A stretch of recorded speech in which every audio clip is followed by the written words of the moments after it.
Hi everyone, my name is Sarah. Welcome to my channel or welcome back to my channel. If you've watched some of my videos, you'd understand that I was a victim of being sexually abused. So today marks 2 years since we went to the police and turned in my old stepdad for sexually abusing me. It was honestly one of the hardest things that I ever had to do, but then I finally understood why we did it, and it was honestly the best blessing in the world. So most people are like, why would you go to the police for this stuff? Why would you do that? But honestly, it was something that was honestly a true blessing to me, and I'm so glad for it. So we went to the police and nothing has been done. It's been 2 years and nothing has been done. He still roams everywhere. He goes to church. He's a good person, I guess. But one thing that was good is that if I wouldn't have told someone, he still would be living in my household. If I wouldn't have told my mom, then he would still be living in my household, and I probably would still be getting sexually abused today. One thing that people don't understand is that once you sexually abuse someone, you can do it again. It's not that hard. If you can get away with it once, then they obviously think you can get away with it twice.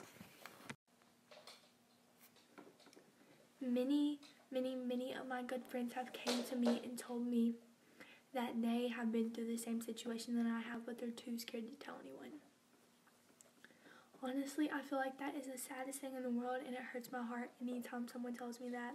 It's honestly the wrongest thing in the world, and this is why. Okay, let's relate this to softball. Softball, you're supposed to throw overhanded, okay? Like that. I, on the other hand, throw sidearm, and I twist it to make me have better throws, okay? Well, it's the same thing with being sexually abused. Okay, let me tell you how. People who throw sidearmed tell their coaches they won't do it again. In reality, they're probably going to do it again. Okay, people who sexually abuse someone and get caught. They say they won't do it again, so the people never turn them in, when in reality, they probably are.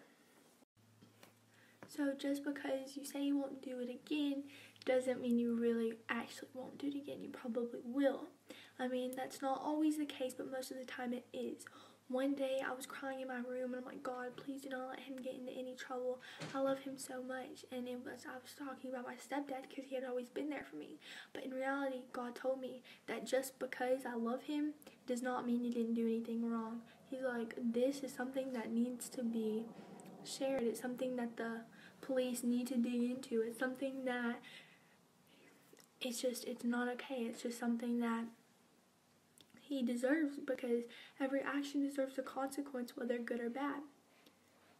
So I go on and I'm just like, I understand now. And so now, ever since God talked to me about that, I've realized that he wanted me to share my story, and just because girls won't speak up. So guys, I just wanted to say that if you've ever gone through this, just speak up. You will feel 10 times better. And just find someone you can trust, and find someone who you can confide in and tell them what's going on. And then they will probably tell you to probably tell someone else, and then it'll proceed from further on more there. This is something that I just feel like I need to share, since this happened to me 2 years ago today. And I feel like it's something that's very traumatizing. It's just something that needs to be shared, and girls need to speak up, even guys need to speak up. And so, yeah, I just wanted to share this with you.